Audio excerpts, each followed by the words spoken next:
Welcome everyone to this Age of Empires 4 build order tutorial for the Japanese, and today we're going to go for a fast castle build order into a double stable mounted samurai production. Now the build order is going to get you a very fast castle, so you should be able to challenge for those relics, especially against civilizations that tend to do the same, civilizations like the Holy Roman Empire. In any case, as usual, we start off by queuing up villages in our town center, take our scout out and about, find as many sheep as possible, and we take our first 6 villagers that we start off with to go to sheep.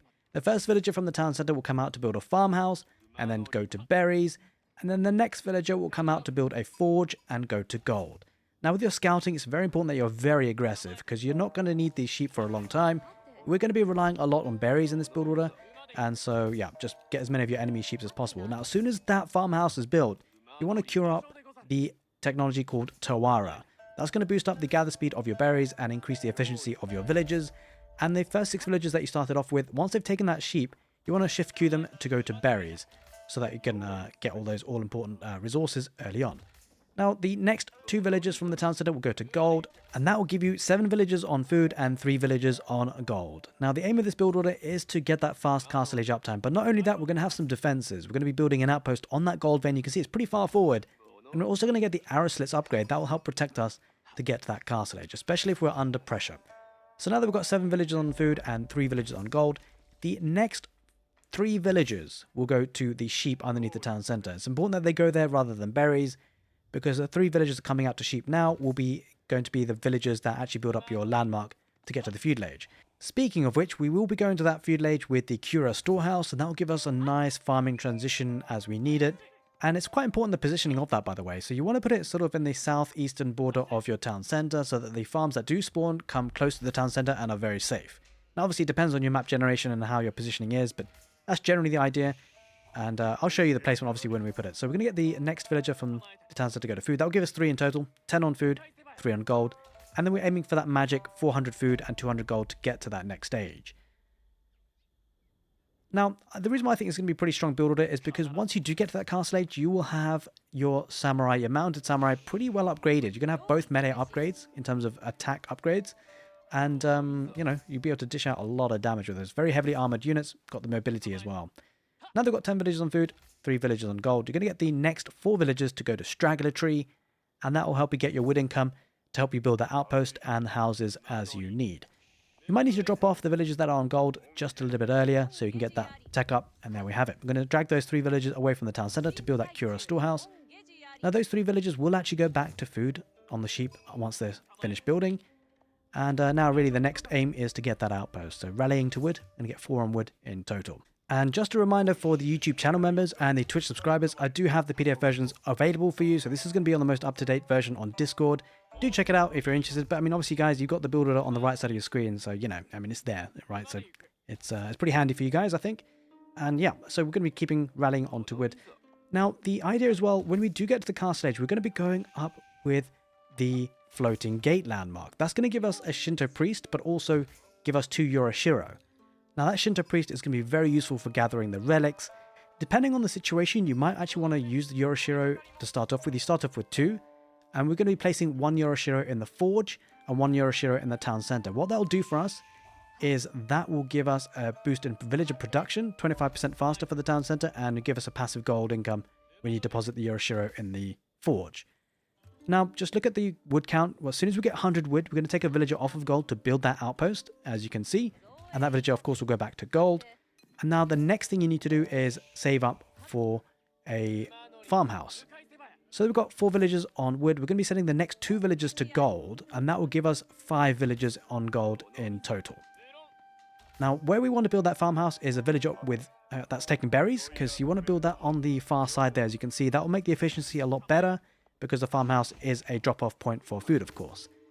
And there we are. So don't worry, it says population capacity reached. Don't worry, you've still got time. You're not population blocked just yet, but it is a bit tight, right? So you might need to even force drop a little bit of wood from the villagers gathering wood if you need to, but hopefully you shouldn't do. Right, now that we've got the 5 villagers on gold, except that 1 is building, we're going to be getting the next villagers from the town center all to rally to sheep. And that will be the case for a very long time in this build order, certainly until you at least reach the castle age, which when we come to that, we'll go into more detail, of course, with the villager split on resources. Now, in any case, we're going to reach that 5-minute mark. We're just about to get that outpost built. As soon as that outpost is built, make sure you queue up arrow slits It's really important you do that because it takes time for the arrow slits to come in play, and obviously you don't want to be put off of gold unnecessarily. Right, now once you've got 50 wood, you're going to be taking a villager from wood to build a lumber camp, and then we'll be getting the double broadaxe upgrade to get that wood income rocking and rolling. That's what we need, because we need a lot of wood at this point. To get those production buildings, of course, things like stables and houses. Right, so now at this point, it's just a case of rallying to food and just seeing what our opponent is up to. Where can we attack? Where are all the relics? Our opponent, are they thinking about going for fast castle? Do you have to be worried about that? Are they going for feudal age pressure? You know, are you going to need to get some more static defenses? If you are, you might actually need to delay your castle age time at this point and go to rally to wood again to make sure you can get some more defenses like palisade walls or outposts. But in this case, obviously, we're going to be quite comfortable with just the one outpost. Our berry bushes are almost taken anyway, so that's kind of okay. And we've got lots of sheep because we were very aggressive with our scout early on. We got lots of sheep and we didn't have to rely on them so much because we've taken our berries, right? That's the main key bit of detail.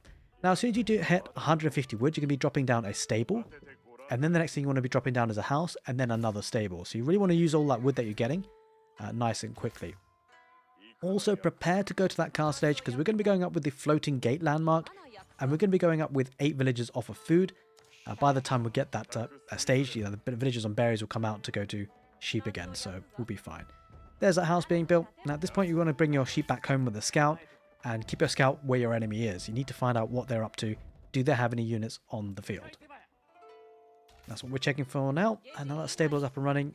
As I said, we're going to get 2 stables for this production. And we're just control grouping 8 villagers from food to start thinking about building our landmark. Now, just a word on if you are being pushed in the feudal age quite heavily, if you recognize it early, make sure instead of rallying to food from the town center, you rally to wood, or maybe even just take some villagers off of food to go to wood. And then you'll be able to produce some horsemen. If you're really desperate, you can drop an archery range for Yumi Ashigaru if you're up against a lot of spearmen, but hopefully you shouldn't need to do that. A word on the daimyo mana, by the way. So eventually you will have enough stone to get the daimyo mana.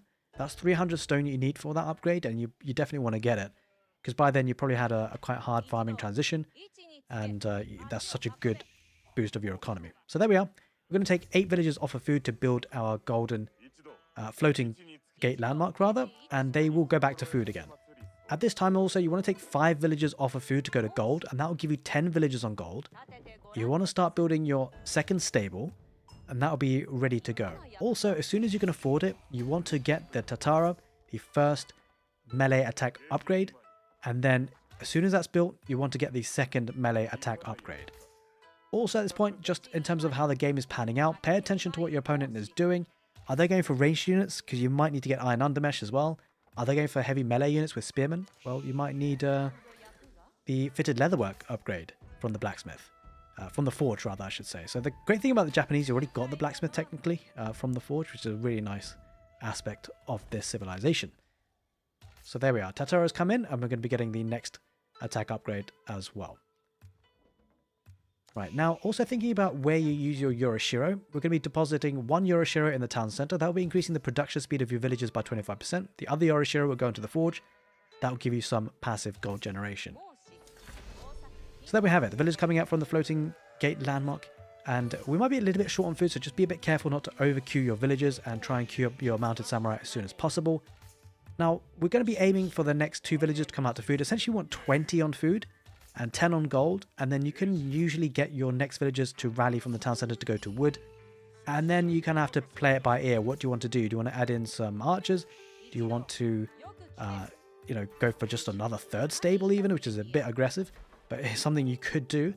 You could drop a barracks for heavy gold units again, maybe samurai, that's an option. But ideally at this point, you really want to focus on getting those relics. Don't forget to actually build a Shinto shrine so you can deposit those relics. You're going to need 200 wood for that. Make sure to keep building houses, rally your mounted samurai forward, and hopefully do some damage. Now, I hope you guys enjoyed this build order tutorial for the Japanese. And if you did, do give the video a thumbs up because it really helps the algorithm on YouTube. And also maybe share this video with someone that you think enjoys the Japanese or playing them. In any case, hope you guys enjoyed it. Take care and see you next time.